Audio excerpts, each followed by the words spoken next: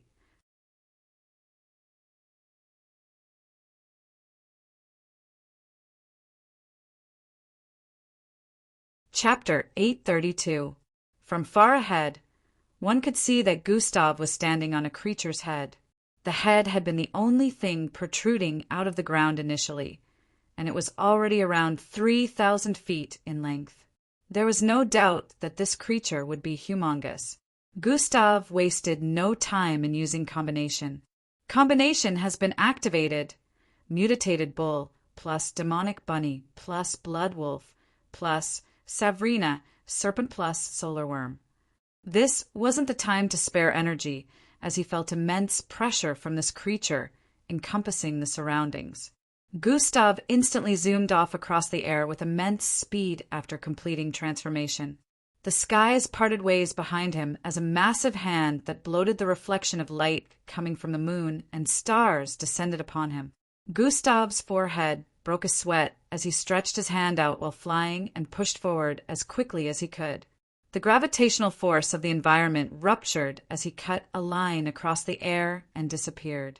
The middle finger of the massive hand missed his figure by a hairbreadth as Gustav reappeared up to 100 miles ahead. He had managed to replicate the ability Endrick used when chasing him back in camp.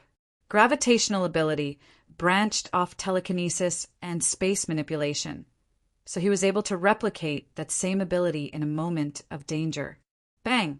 The gigantic hand landed on the ground, causing red dust to blast across the vicinity as the fog in the area increased in density. Even though Gustav had managed to outrun the gigantic hand, the wind stirred across the air and the red fog sent him spiraling across the air. Fuhum, the heavy winds that blasted fiercely across the place, covered more than 100 miles. After being tossed across the air and carried by the wind turbulence without control for some time, Gustav finally managed to stabilize himself. At the moment, he couldn't even tell where east was from the west, but he could still sense a faint pressure from the massive creature, so he knew he had to move in the opposite direction. Gustav was fortunate because the creature still hadn't managed to completely pull its body out of the ground before it decided to attack him. If it was fully out of the ground, catching or swatting Gustav like he was some bug would come very easy. Gustav flew across the air for many minutes, not wanting to stop and transform back, even though he was spending a lot of energy maintaining this form. He just wanted to make sure he had given himself a lot of distance between himself and whatever that creature was supposed to be. You have to be careful. According to my data, that was a Hyderia giant. There's still about 10 of them that exist on this planet. Fortunately, they stay very far away from each other due to enmity, but so there are low chances of you running into one for thousands of miles, the system voiced out. That thing cannot be referred to as a giant. It's too humongous. It's practically a walking city. Despite the system's reassurance, Gustav's guard was still well up. What he had just witnessed was enough to traumatize anyone. If others had been in his shoes, they would have most likely pissed their pants. Gustav didn't doubt that the creature would be no shorter than the Embio Tower in Plankton City that was so tall it reached space. After flying for some time, Gustav found another high land and returned to his human form. However, the moment he did, another issue came up, and this place began to experience some weird weather turbulence. A tornado made out of a firestorm appeared, and one made out of water appeared. Another one made out of wind with lightning strikes within appeared around here as well. The red fog that nearly got him the other time was being stirred up, and he had to leave this high ground before it would get to him. Gustav activated hover once more and flew away from this place, looking for another highland. Scenarios kept playing out where he would run into one bad situation after arriving on highland. It was as if this entire world was out to get him. There was danger everywhere, and Gustav couldn't catch a break. He had said he would make sure he spent very little energy, but right now he had already spent a quarter, and only 6 hours had passed since he arrived here. "This is all your fault," Gustav voiced out to the system as he fought a group of weird-looking snake-like creatures on another highland. "Oh, come on, don't cry over spilled tea," the system voiced out in response. The entire place was crawling with them, and no matter how many Gustav killed, more would appear. He was waiting for Hover to finish counting down as he cut down these venomous-looking creatures. "I thought you said you were going to help? You haven't really done anything," Gustav kept voicing out with an annoyed tone as he swung the atomic blades in his hand, repeatedly slicing these creatures' heads off. The system didn't want to interfere too much. knowing Gustav could learn from this experience. Difficult situations always lead to improvement. Proof of that was Gustav making use of the same ability Endrik had used to chase him back in camp. However, Gustav wouldn't stop complaining that this was the system's fault, so it finally decided to assist more. Host has been granted 2 times EP boost for the next 12 hours. Host has been granted 2 times HP boost for the next 12 hours. Skills time lockdown has been reduced by 70% for the next 12 hours. As Gustav saw the notifications, he nodded in satisfaction. At this point, Hover was now available for use again. Hover has been activated. Whoosh, Gustav lifted up into the air and zoomed off. He only had to survive for 12 hours more before the punishment would end.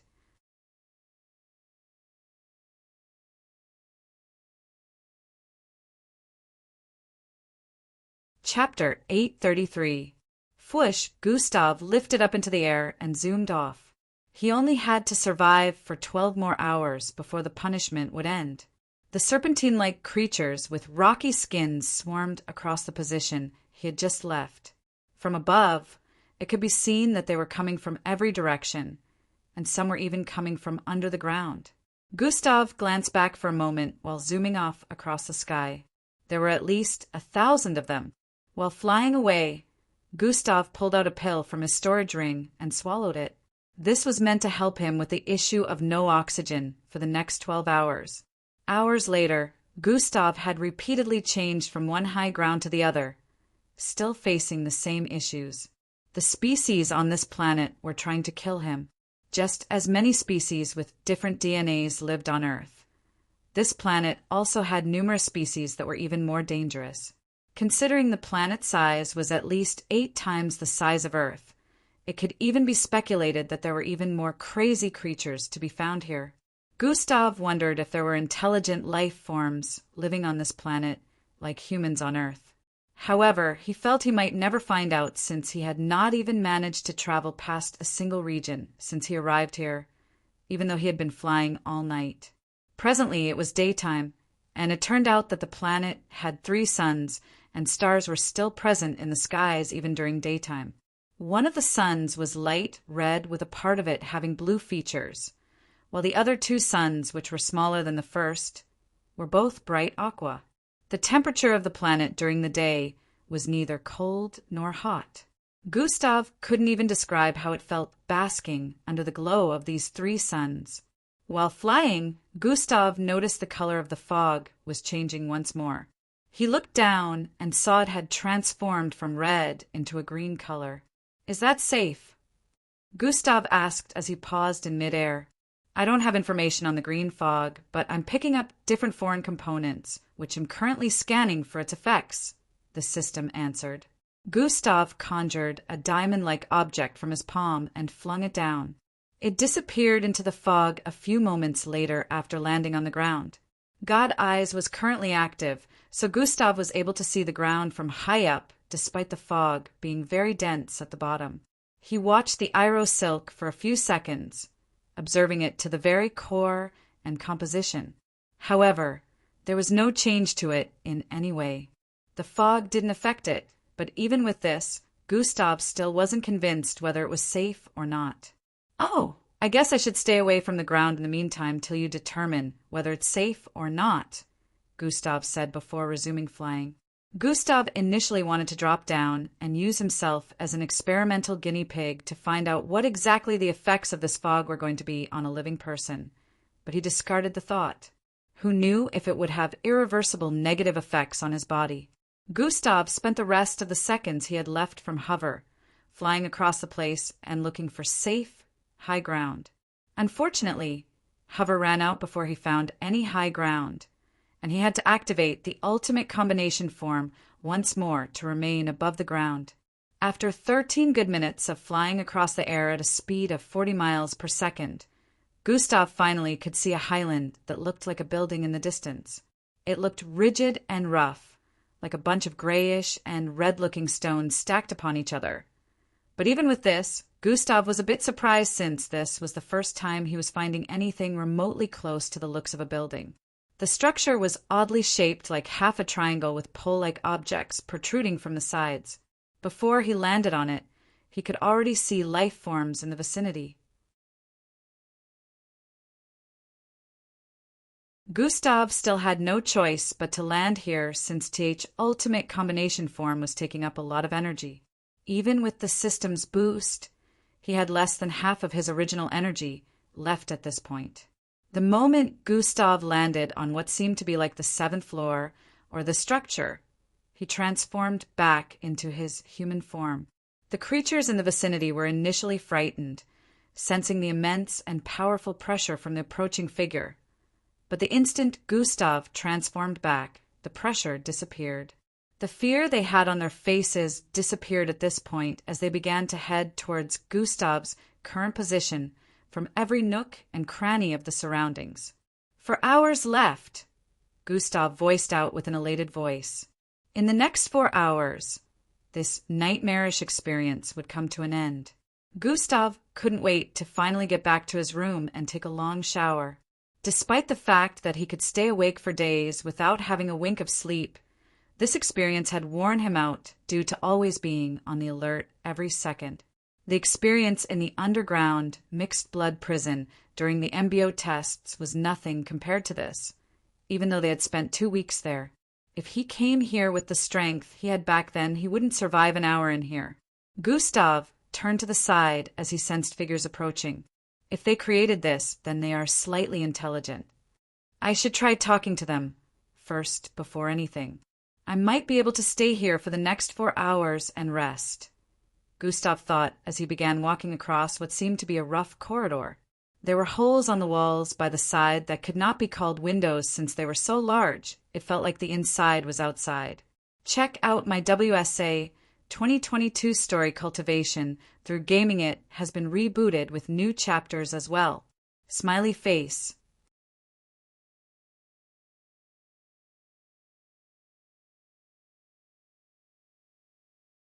Chapter 834. Grew. Gustav could hear shrill voices speaking in a foreign tongue. 2 short-looking red creatures were headed for Gustav with what looked like clubs in their grasp. These weren't actual clubs, but they were shaped like that and made with a weird-looking green stony material. Gray spikes could be seen all over the weapons as they held them forward while moving toward Gustav.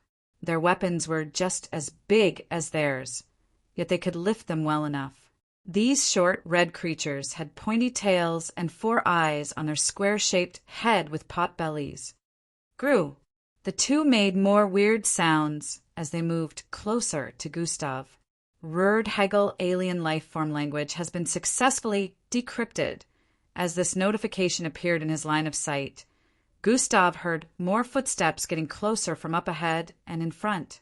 In a few moments, he was surrounded from behind and up ahead. They numbered in over 60 that had crowded him. Grew. The weird tone was heard from one of them up front again. However, unlike the last time, Gustav could completely understand what they said. I am not here to fight. Stay out of my way, and I'll stay out of yours, Gustav voiced out as he began to walk forward. Gustav spoke in English, but his speech was being translated to the creature S with the help of the system. Grew. The one who spoke earlier voiced out once more. It was the only one with a ruby stone attached to his weapon, and Gustav assumed this was their leader. What enemy? I don't know what you're talking about. I'll only be here for some time, and I won't bother anyone if I am not bothered. Gustav spoke calmly as he kept stepping forward. The creatures wanted to know if Gustav was an enemy figure sent by an opposing clan. Therefore, they had a suspicious look as they saw him walking towards them. The creatures yelled for him to stop in their unknown language, but Gustav ignored him and kept walking forward.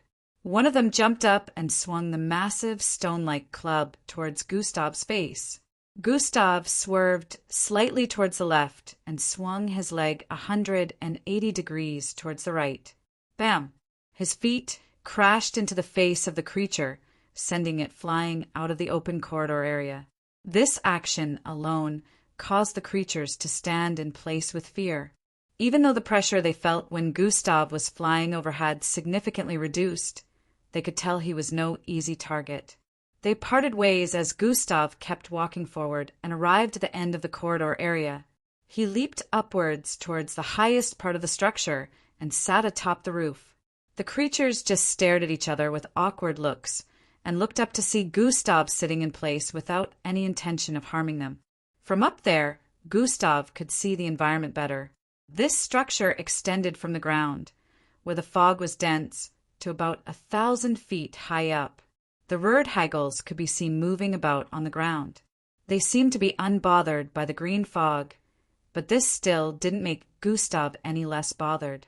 The composition of materials and creatures on this planet was different from the composition of an Earthling.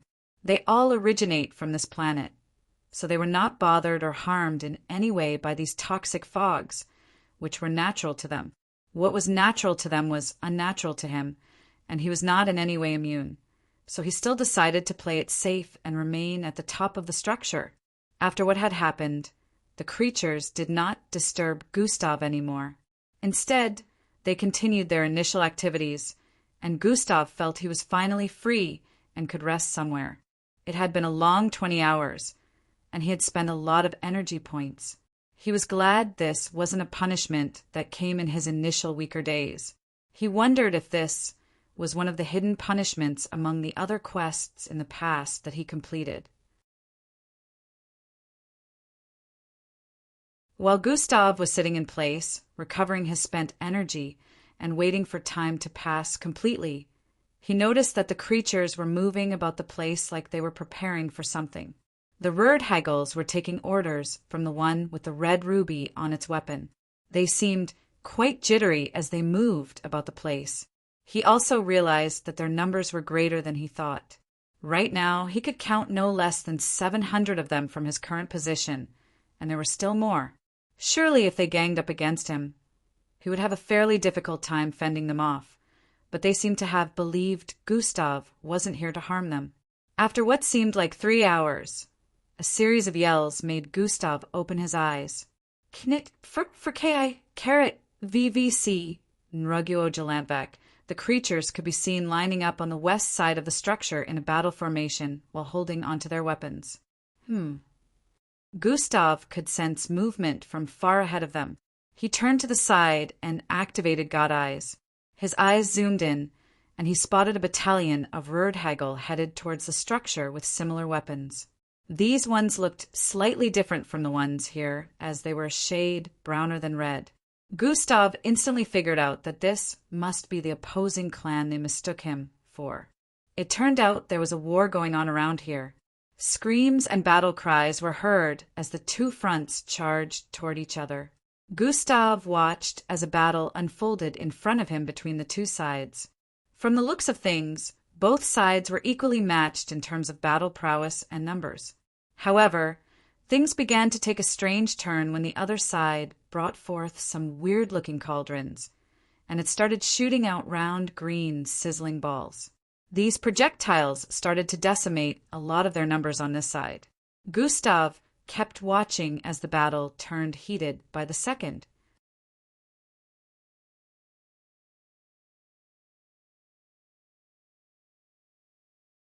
Chapter 835. The Rurdhagel clan that owned the structure was putting up a good fight and tried as much as possible to decrease the other side's numbers. They changed their strategy to reduce the number of casualties and fight back. Gustav suddenly felt movement from the east and turned to the side. His eyesight zoomed in on that area, and he noticed large numbers headed towards the structure as well. These types of Rurdhagels that were headed for the structure also looked a bit different, which made Gustav believe they were probably from another clan. Skirmish on both sides. Gustav voiced out with a contemplative tone. He wondered why other clans would choose to be enemies with this one and attack them, but Gustav was sure they wouldn't be able to handle attacks on two fronts when one was already difficult. As they drew closer, the Rurdhagel clan Gustav was currently in became aware. They panicked, but they quickly took battle formations and brought out some new weapons. 30 minutes left him. I should be able to hold out easy, At this point, Gustav stood to his feet and walked forward to the ledge of the roofing. "Get back!" He yelled out towards the Rurdhagels of this clan. Even though they were over 1,000 feet beneath, they heard his voice clearly. The system, too, had translated his voice to their language, so they understood. They first had confused expressions on their faces till they saw Gustav leap downwards. A wave of milky energy covered his figure as he descended with speed and pressure. Bang! He landed on the ground, causing the greenish fog to scatter across the vicinity. His body was currently coated in layers of atomic disintegration energy, so the fog could not get to him without disappearing. The instant Gustav landed in front of them and stretched his hand forward, gravitational displacement has been activated. Swoo, the other side, which numbered over 500, found themselves floating in midair as Gustav activated that energy. Fwye, Gustav dashed out with immense speed while atomic blades appeared in his hand. The Rurdhagels behind could only see a white line zigzagging across the place and in midair, along with bodies getting sliced into multiple parts. Blood rained down across the battlefield as Gustav wreaked one-sided havoc upon the place. Slash, slash, slash. It only took a few minutes for him to turn over 500 Rurdhagels into incomplete corpses. "Get back into the fortress," Gustav voiced out once more. The Rurdhagels, who had awe-stricken looks, did as they were told and began moving back into their weird-looking structure. Gustav leaped across the air, over the entire structure, and landed right on the other side where the new enemies were closing in on. "One should be enough," he voiced out as a purplish orb cackling with red. Electric arcs appeared in his line of sight. The enemies were still over 10,000 feet away, which Gustav considered being a safe distance from here. Pushing his palm forward, the orb flew with immense speed in the direction of the incoming enemies. This new Rurdhagel clan headed overnumbered in the thousands, and they even had some giant ones in their midst. They were charging forward intensely with malicious intent written all over their faces. One of them suddenly spotted the orb as it flew over. They spoke their strange tongues again as they saw it flying towards them. One of them tried to catch it, but it evaded them and flew right into the middle of the horde. In the next instant, boom! A violent blast reverberated across the vicinity as a massive purplish and reddish waves spread for miles. The Rurdhagels and everything around them were obliterated into smithereens as a big cloud of blue mixed with red and purple appeared ahead. The destruction was so immense that even the residual energy slammed heavily into the structure and caused it to quake immensely. The ground still vibrated for many seconds before everything returned to tranquility. At this point, Gustav leaped back towards the rooftop of the structure and sat down. 20 minutes left," he muttered and proceeded to close his eyes again. The Rurdhagel had looks of confusion and bewilderment as they looked up to the saver. Gustav just sat there acting like he didn't do anything. However, they knew just how much his actions had saved them. The Rurdhagels were overjoyed and glad they had just left Gustav alone. Seeing his prowess, they believed he could have obliterated them as well if he was their enemy. In a flashover, 18 minutes had gone by, and now Gustav was just counting the seconds until he was teleported back. He stood to his feet and looked around. Finally, the time has come. He knew for sure that he wouldn't miss this planet. Except for the fact that it was a fascinating-looking planet, it was not conducive for Earthlings to stay here. He most likely would be able to survive for a long time here, but there were too many dangers on this planet, and he wasn't powerful enough to say he could explore the entirety of it without getting killed. Gustav mumbled as he spotted the Rurdhagel clan leader climbing upwards to come to meet him. He was accompanied by 2 other Rurdhagels. RRYYFFCCHLVBF carrot, the leader voiced out as he moved closer to Gustav while unwrapping an object covered by weird-looking leaves. "What, you want to give that to me as a reward?" Gustav said with a slightly surprised look. The leader answered affirmatively as it unwrapped what seemed to be a circular-looking jewel. Despite being transparent, it was translucent in composition, and a flicker of silver-glowing light could be seen in between. Gustav could feel a weird type of energy coming from this, but there was no time to analyze it at the moment. He received it from the leader of the clan and nodded. "Thanks," Gustav voiced out. "Host will be teleported back to planet Earth in."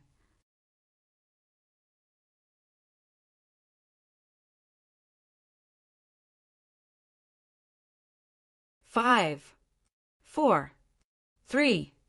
It's time to go," Gustav said as he kept the stone in his storage device. 2, 1.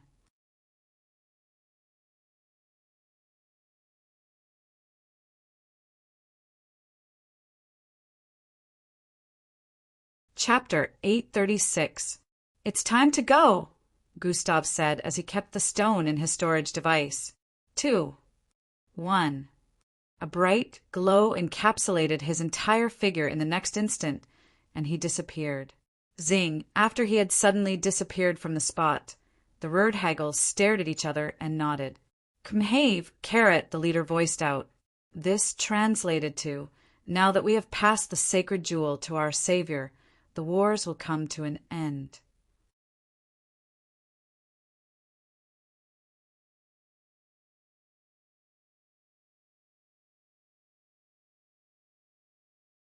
Chapter 837.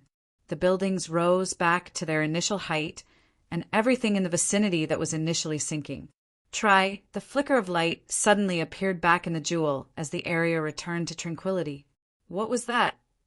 Gustav asked with a look of confoundment. The light flickered once more, increasing and decreasing in size occasionally. "Oh, what else can you do then?" Gustav asked once more. Wait. Not here. Let's get to a secluded location first," Gustav voiced out and proceeded to keep the orb in his storage device once more. It was already early in the morning, so everyone was headed out for the morning drills when the incident happened. An instructor appeared in their residential area after sensing the disturbance.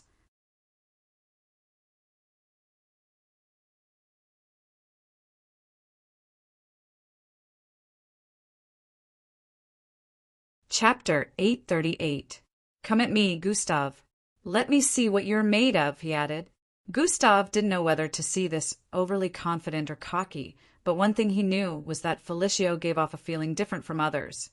An unknown feeling of assuredness and superiority.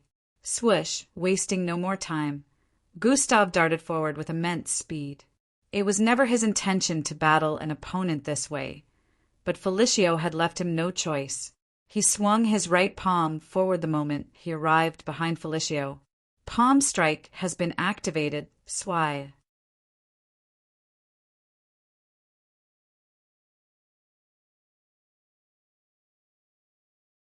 Chapter 839. Blue veins appeared on his arms as they glowed immensely while increasing in size. Sending his fist upwards the moment he arrived at the same height as the fake Felicio, an explosion blasted across the sky as they collided. At the last instant, the fake Felicio had crossed his arms to block Gustav's fist. But even with that, the explosion that went off sent a blast across the sky that sent him spiraling across the air. This attack was big enough to obliterate multiple streets full of buildings with the radius that the blast covered. Hover has been activated. Gustav paused in midair after activating this and flew towards the fake Felicio's body that was still spiraling across the air. It looked like he was affected as his body kept spinning while flying away uncontrollably. Gustav approached him, intending to send out another attack when... Fwaiwai.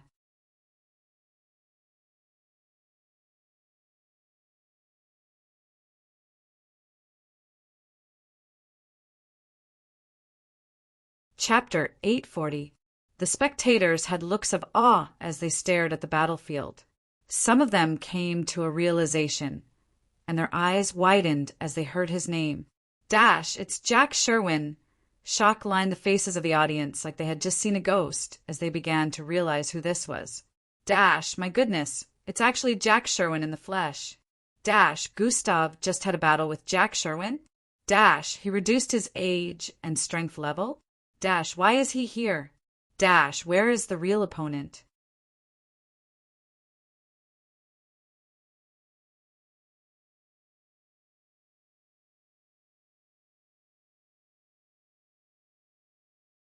Chapter 841. Her life signs also disappeared from the radar, proving that she was no longer on this planet. Of course, the MBO life signs tracking devices had limits, and they couldn't track someone like Miss Amy with that. However, it was possible to tell if the person was still on the planet or not using the life signs tracking devices. Miss Amy had disappeared from the Earth for months ago and had been unseen and unheard of since then.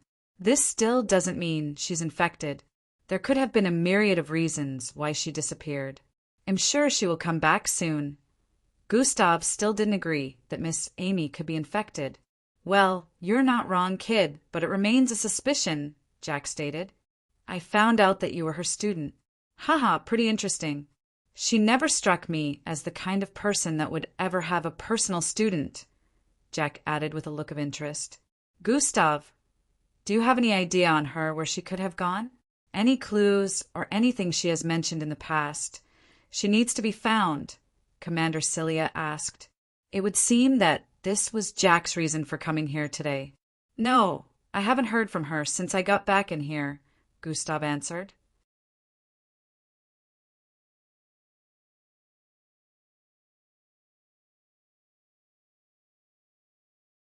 Chapter 842. There was also something else Gustav had decided to try in finding Miss Amy. He had never tried using it to find someone outside Earth before, so he had no idea if it would work or not. But Gustav Hope God Eyes was strong enough to achieve it. Life signs tracking has been activated. He had saved the life signs of everyone he cared about some time back, even though he believed it wouldn't be necessary to do that at the time, since Miss Amy was really powerful and wouldn't need protection. However, it did cross his mind that maybe he might have to look for Miss Amy one day or something. So he still saved hers just like the others. As his sight suddenly blurred, Miss Amy's life sign appeared in Gustav's mind. Soon, Gustav felt his mind getting pulled into a different realm as his point of view completely transformed into a new one.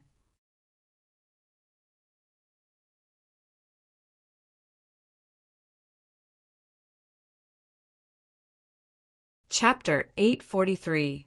Increasing the speed and entering an engine-generated wormhole to increase flight travel, knowing what to avoid in space, and so on. Officer Meg couldn't believe her eyes when they moved across space smoothly before Gustav piloted the spacecraft back down after a few minutes. The only thought that came to her mind at this point was, he's an all-round genius. At this point, she started questioning if there was anything Gustav couldn't do. Since the special training would be ending in a couple of days, the instructors had already informed Gustav that they would be holding a test for him. They didn't tell him what the test was going to be exactly, but he knew to expect it to be related to everything he had learned during the period of the special training. On this particular day, Gustav was in a secluded part of camp right beneath a space underneath a waterfall. This space was practically inexistent before, but Gustav created it by blasting a massive hole in the rocky part behind the waterfall. He used his gravitational ability to cause the waterfall that would have been flowing into the hole to flow in reverse. You're tuning in to the Thunder Spear YouTube channel. Don't forget to subscribe and join us on this journey to catch the most captivating stories.